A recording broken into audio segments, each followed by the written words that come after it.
And help me welcome back to the stage Ramin Barani.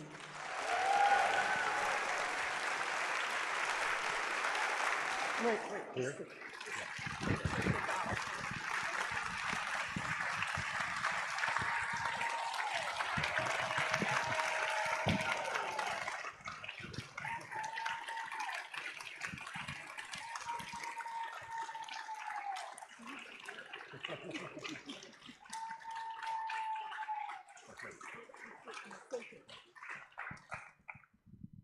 And the moderator for today is going to be Brian Tellerico, who's the managing editor at RogerEbert.com. He's covered film, television, video games, Blu-ray, interviews, entertainment news, and everything. And we work closely together. He's our managing editor. Brian Tellerico, come out and moderate, please.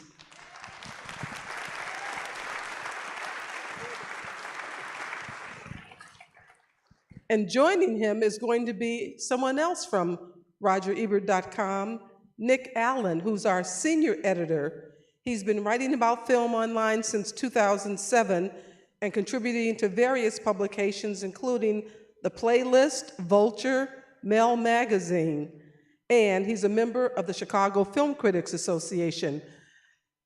Help me welcome Nick Allen.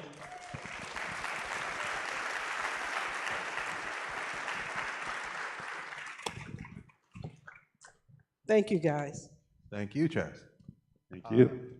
Like some interrogation. No, it won't be that. I want to start with something you said when you introduced it, which is that you had kind of you were friends with the writer and you had been working with him on the book even before, like sharing input on it. At what point did you start to think about it cinematically? At what point did this feel like, oh, this could be a movie and maybe even a movie I could make? I always wanted to make it into a movie from when I first read it. Arvin loves movies, and we talk about movies more than books because he doesn't like to talk as much about books. He likes to talk about movies all the time. So he writes in a cinematic way, and but it was not it was not something that I felt I could make at that time. It was just too big. So how do you get the money to make something like that in 2008? And I don't even think I couldn't have made this film at that time. Like I wouldn't have had the craftsmanship and the understanding of making a movie of this size at that time in my life. And I think it was maybe in 2017 or 2018, Arvin called me and said, what do you think about making The White Tiger? And some part of me was waiting for him to say that, to be like, oh, he wants a movie of this now. And then so was tracking down the rights holder who had the rights. He was an Indian producer, Mukul Deora, who became my partner on the film, and then, off and running from there. Yeah. Does adapting the story, especially how long you've known it, was that an easier process than usual because you're so familiar with it, or because you're so close to it, was it more challenging? No, I think it was easier because I knew it so well, and I mean, I had already read the book so many times, and when I knew I was going to write it or adapt it, I remember reading it again and trying to remember what were the first things that jumped out at me the first time I read it. Sure. And I'm like, those things should probably try and be in the film. Yeah. They don't all of them don't make it, but and then Arvin talked to me about certain things that he had never told me before about the book, and I think it was hard to cut it down. And the reason I didn't want to watch the whole film is I always think it could have been shorter, and it probably could be, but I think it's 2 hours, the film, with a lot of credits because it was a big crew. It was like 5 minutes of credits, but like Azza described yesterday, he said, I don't know if he's here, but he said yesterday he had a screening right before the lockdown where like 10 people came, family and friends, to get feedback.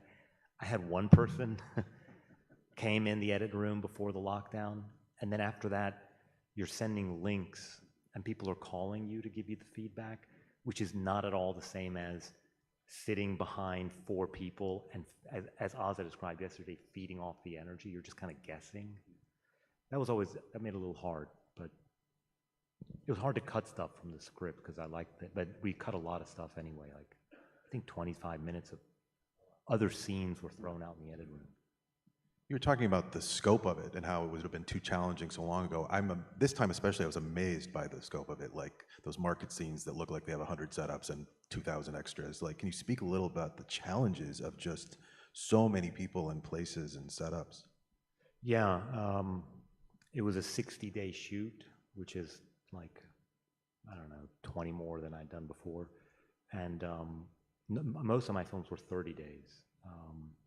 Or 30 plus a little bit, but not that much. So the village sequence was shot somewhere else.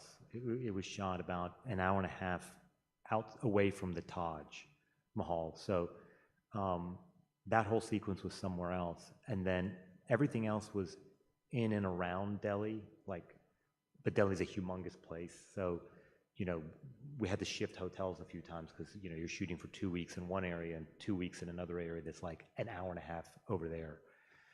And just worked a lot with the cinematographer, Paolo, on how each segment of the movie could have a different look and a different feel so that you would have a sensation of being transported to different worlds and different times of his life.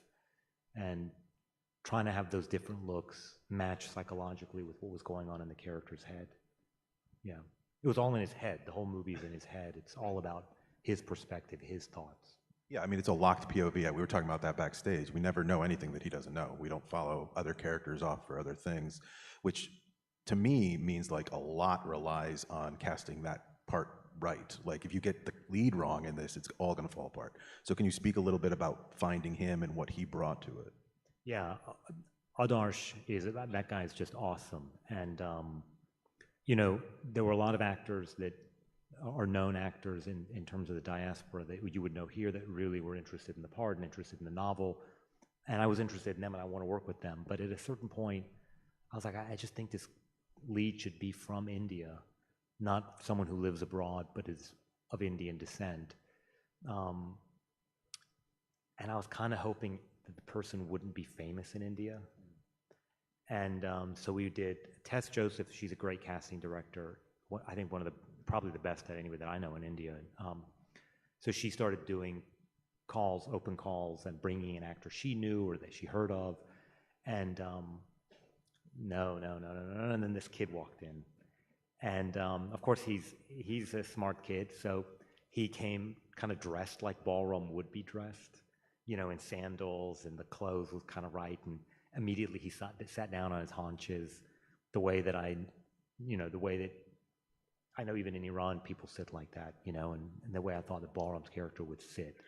I mean, he did it, of course, consciously, but I liked it because it put him in the right mood and frame. And I just liked him right away. He had a great face. He had a great energy. He was good in improvisation, which I like. I like casting. I was talking to someone the other day that the director of the previous film, casting is one of my favorite parts of making a movie, casting of actors and of location. I like that more than actually probably making the movie. And making the movie, there's so much, hurry up, budget time, problem. But in casting and location scouting, there's not as many people there yet. And it's all promise. It's all what could be at that point. Yeah, and you can think about it. You don't have to think about it in 3 seconds. You can sleep on it. And I like that part a lot. And if you do the casting of location and actors right, and you have a good script, it's just kind of up to you to mess it up. The rest of it is just kind of do your job simply, and it'll work. And he was great. In casting, when I like an actor, I like to read with them as opposed to there's usually a reader in the room it's like you, the casting director, and the reader. When I like someone, I like to read with them, and then I like to go off book and just see what they'll do. And he always had something to do and say.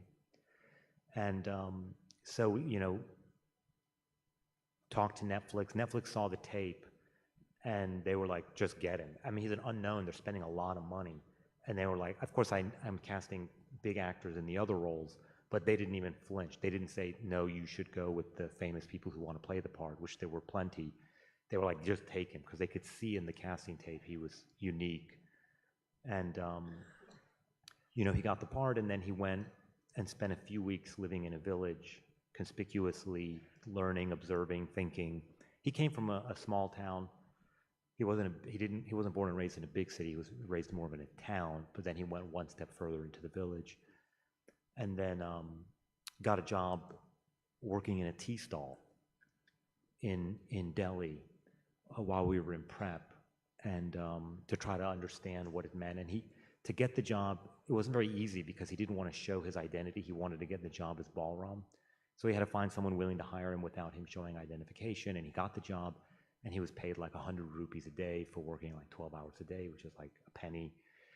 And then I text messaged him that I needed him to come for a reading with another actor we were trying to cast, but he couldn't get out of the job.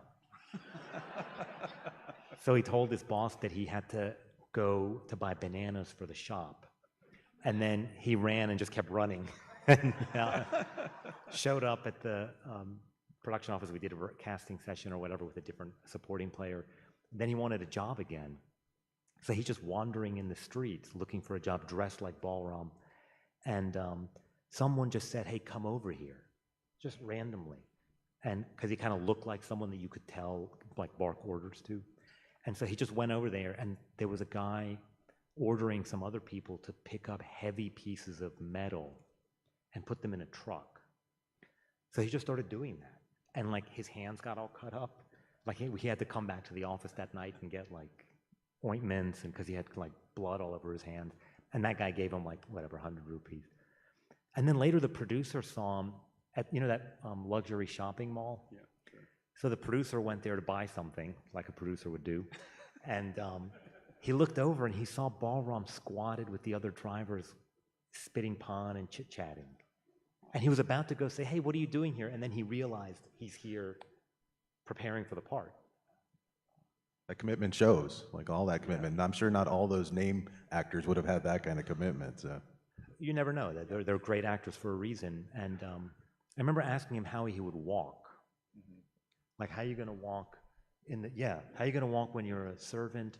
Yes. And then when you change your clothes and your hair, right, does the walk change? And then what are you going to look and walk like in the Bangalore when you're a master? And like 2 weeks later, we were again doing an audition for some other part, and he said, we were waiting for someone to come. He's like, I have 12 walks to audition for you, 12. And he showed me 12 walks. And I said, which ones do you like? And he said, I like whatever, 5 and 7. I said, me too, actually. Yeah. And he said, well, which one should I pick? I said, you pick it. You're the character, not me, but just pick one of those. They're great. And then he had to think about the office, because he had to transform to a different person.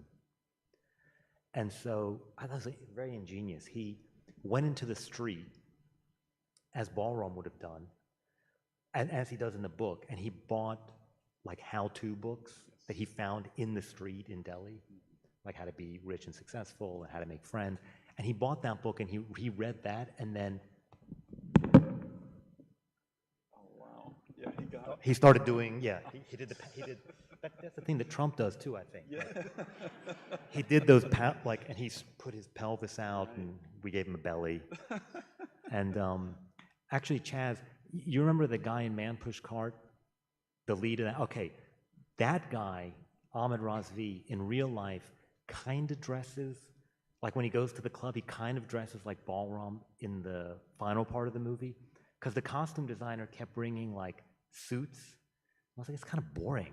Like, if you're Balram and you're finally free, you're probably going to want something a little bit flashier. And it suddenly occurred to me, Ahmed Razvi has a ponytail. Let's give him a ponytail and give him kind of the slightly gaudy costume.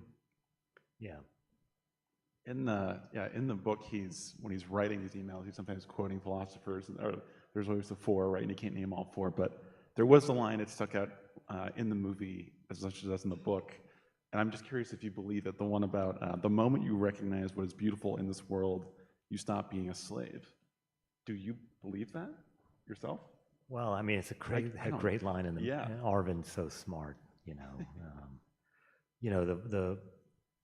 I had never done a film with voiceover. The closest was Plastic Bag with Werner Herzog, but that's not really a voiceover. He's actually the consciousness of a bag, of a plastic bag.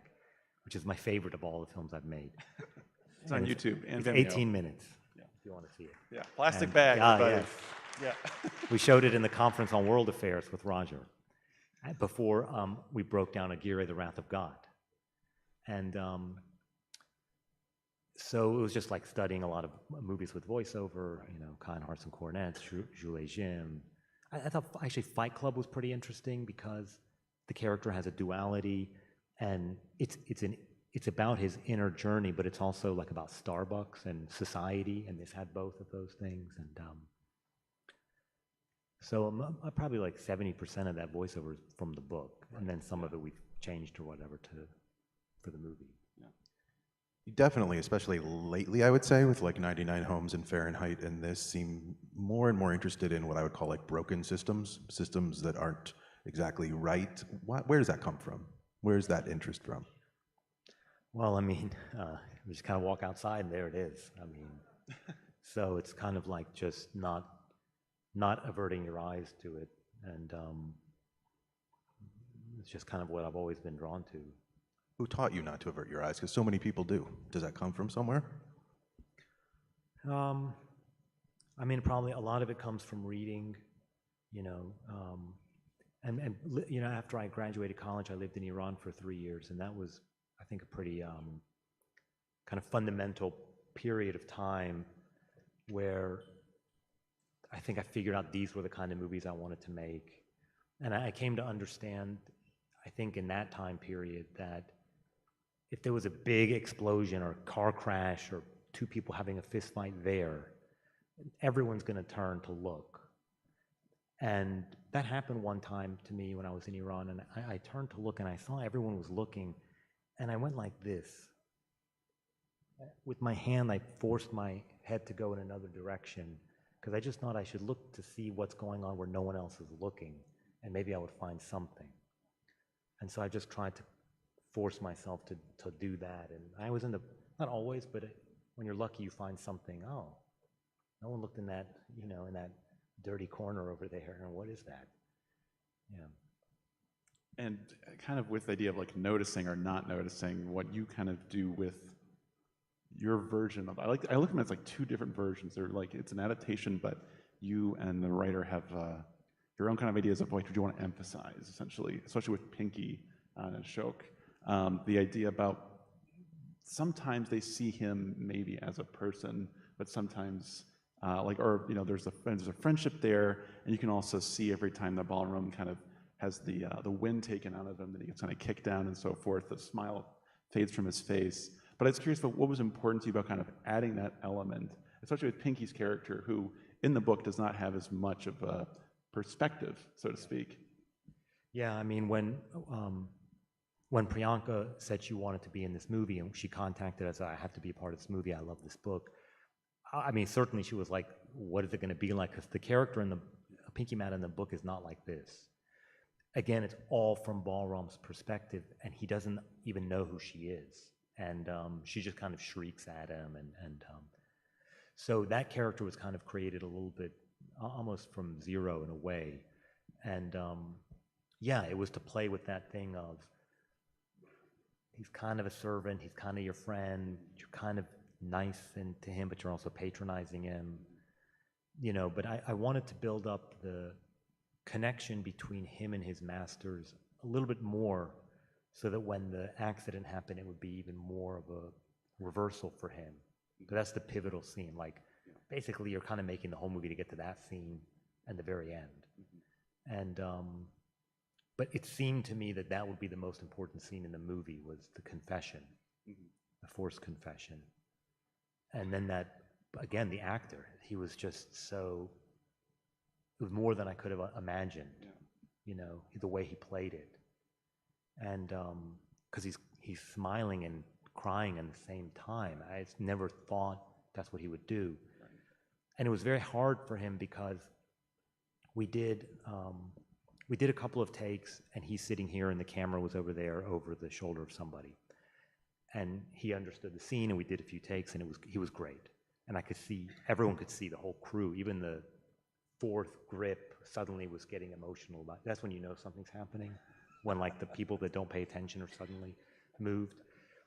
And then I told him, I said, listen, this scene, I'm going to have to move the camera now, and it's going to come here, like actually here, and you'll have to look at a piece of tape on the map box. And he was like, oh my God, you know. And he couldn't see the other actor anymore. He couldn't see the mongoose. And he's like, I just can't do it. We did one take, he couldn't do it, and then we had a little private conversation, and then he delivered what's in the movie, which I mean, it was just like, wow. And we did one more just for safety. But it was so he was just so great in that moment. And then we wanted to film the next scene in the grass downstairs, which I love that moment. We didn't know what to do, and we were way behind. Everyone had gone to lunch. So it was just me, him, and the cinematographer and like the operator and maybe one other person. Everyone else was gone. There wasn't sound even. And we committed that he wouldn't talk. We just didn't know what else to do because everyone left. And Paolo and I had decided to put the camera way up there, and then we had a second camera for the handheld stuff. And Adarsh was like, well, what am I supposed to do? And I'm like, I don't know. Like, you do whatever you feel. Like, whatever you feel from the scene that we just did, whatever you feel. And then we were both looking around, and then I said to him, do you see that tall, grassy area? He said, yeah. I said, what does it make you think of? And he said, the village and my childhood. I said, me too. Try to use that. And then he came up with what he did, which I thought was so moving. He was good, that kid. He's pretty. Yes, he was. He's pretty awesome. One of the things that fascinates me about Ebertfest in general is you're up here yesterday talking about 39 Steps being like the origin of film, and then we're watching a film you made 90 years later, roughly. Are there influences or inspirations on this film? I'm not saying 39 Steps was, but were there origins, cinematic inspirations or origins for this tale? Well, we talked about High Angle yesterday. This sequence we just described, as soon as he comes out of that confession, where the camera is here, then you kind of know I shouldn't be close anymore. I should be far away. So the next scene is a high angle shot in the hallway, and he's way over there coming out and pushing the elevator, high angle. And then when you bring him outside, you're again high angle. Like the theater scene from 39. And anytime you put anytime I put a high angle, I'm like, oh, okay, what would Hitchcock would put a high angle now for these reasons? Yeah. Open it up? I think we need to open it up, actually. Is there any questions in the audience? Right there. Oh, you get a mic? Down front. I'm curious as to the conversation you had with him when he has to look at a piece of tape. How do you get him to suddenly reveal when he's not working against other actors? Well, it was reminding him about how excellent he was in the takes where he could see him, and then just certain things that I would tell him to give him the confidence to do it, really, to believe in himself. Whatever the language was that I felt would work with him, because by then he and I had a real rapport. I like the actors a lot. They were all of them, Priyanka, Rajkumar Rao, Adarsh. They all liked each other, which helped a lot. In real life, they clicked, they got along. And usually on the day you're doing a blocking rehearsal, so everyone's gone, it's just you, the actors, and a few of the crew. And in that time is the most important time of making the movie, because you're kind of seeing you're seeing the scene without a camera, without lights, it's just actors moving around, doing the scene in a location. And the first thing you're trying to figure out is it any good? Does it make any sense? Does it work? Is it working? For me, for the actors, and they're also involved in that. They could say it doesn't work. They could say, something's wrong here. And you're encouraging them to be in that mood of, if it doesn't work, they should say something. They shouldn't just do it. And then you're asking them, the number one word is search. You're asking them to search for something else that we've never thought about in this scene. An emotion, a way of doing it, a feeling, a movement, anything that is not what we've ever thought about. And sometimes there isn't. Sometimes we had already exhausted the ideas in prep, but very often there's something we've never thought of, like that grass. What would that do? So you're always kind of, what would that do? What would it be if?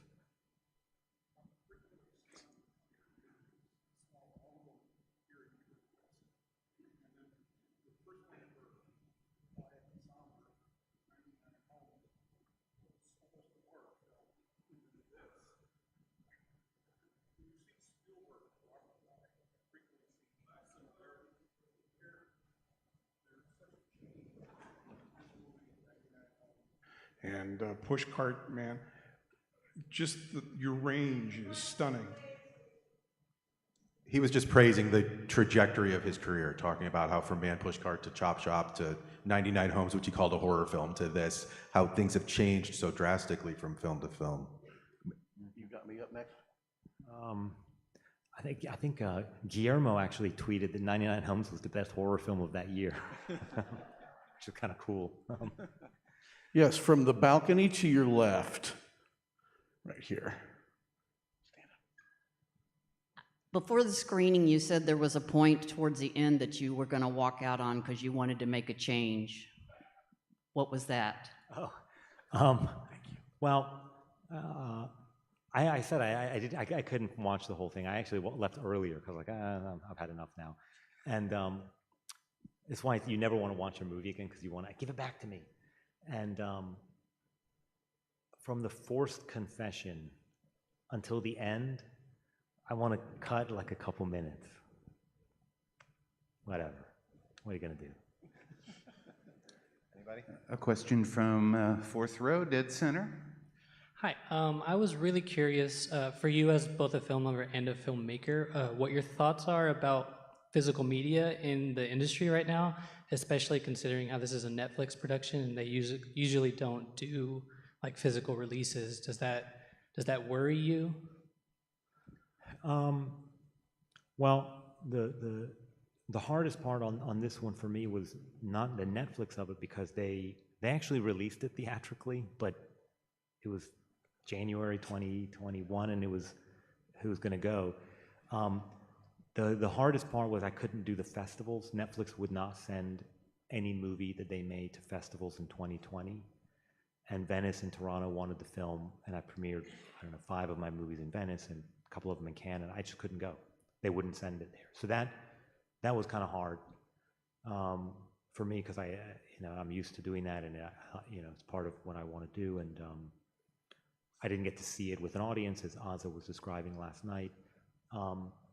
The positive is the movie was seen by conservatively 60 million people in 28 days and was like #1 in like 40 countries for a week or something, and it was #1 in, India for like 2 months or something. So that was kind of hard to grasp. I remember I was in the grocery store and I started getting messages and they were like texts of these graphs or whatever, and I was like, oh my God, this is... But, the opening of the film, I was just sitting in my house like, this is so weird, It was like I made this doc recently. I made this doc called Second Chance, that my first feature doc that premiered at Sundance. And you're going to show it soon. I'm going to show it at a festival in May in Chicago called the Chicago Critics Film Festival, and it's coming on Showtime when? In the fall. In the fall. And it's really Yeah, thanks, man. And it was like, it was virtual, so... And at that time, my partner had gotten COVID, so I was like in my friend's empty apartment.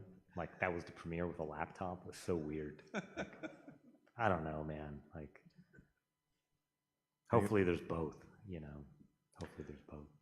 Towards the back of the theater, to your right. Hi. I was wondering what from the book or from the edit that you had to cut do you wish made it into the film, or was there anything that you wish did make the final cut? No, not really. I'm kind of glad I got rid of those things. They were hard to cut because they were good, No, I think I'm happy with the cuts. As I said, I wish I could cut a little bit more, Does Netflix give you that kind of freedom? Like if you had brought a 140-minute movie or a 100-minute movie, it's totally up to you?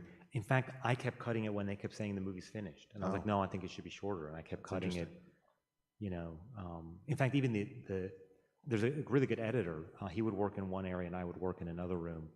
I was editing it on my own in a different room, and at a certain point, the editing went on so long he had to move on to another job, and he couldn't understand why I was still cutting the movie shorter. Everyone thought it was finished, and I was like, I don't know, I think it's too long.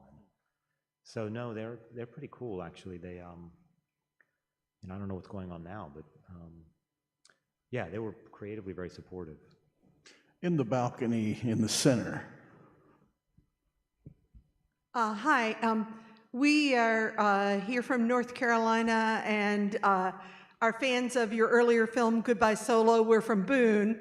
And we were thinking about, my husband actually teaches film, and we've been also watching a lot of Iranian cinema the last few months. And I was wondering about the theme of drivers and driving in your work and maybe in the context of Iranian cinema. Well, hello Boone, which I love, and North Carolina, which is my home state. Yeah, Goodbye Solo was my third film, which I think we showed here, Chaz, yeah, and was filmed in Winston-Salem, and the ending is very, very close to Boone at Blowing Rock, yeah. Well, driving, of course, the master of it is Kiarostami, who is one of my heroes and favorite filmmakers, and I was able to spend time with him and learn from him. And, I think it was just kind of, if I were to be totally honest, it was by chance, really. I mean, you never know why you're drawn to things, but the guy in Solo, I just met that guy. And I was so fascinated by him and his job and who he was, the real taxi driver, the guy from Senegal. And then this was Arvin's doing, which I always thought, I don't think he's really that much into Iranian cinema. I always thought there was something of a taxi driver and, Raskolnikov in his mind. But I know Arvin was, he publicly always says he was influenced by the Black Renaissance writers, Ellison and Native Son, Invisible Man. I think he was quite influenced by those books when he was thinking about White Tiger. All right, I think that's it. Thank you very much. Thank you, everybody. Thank you.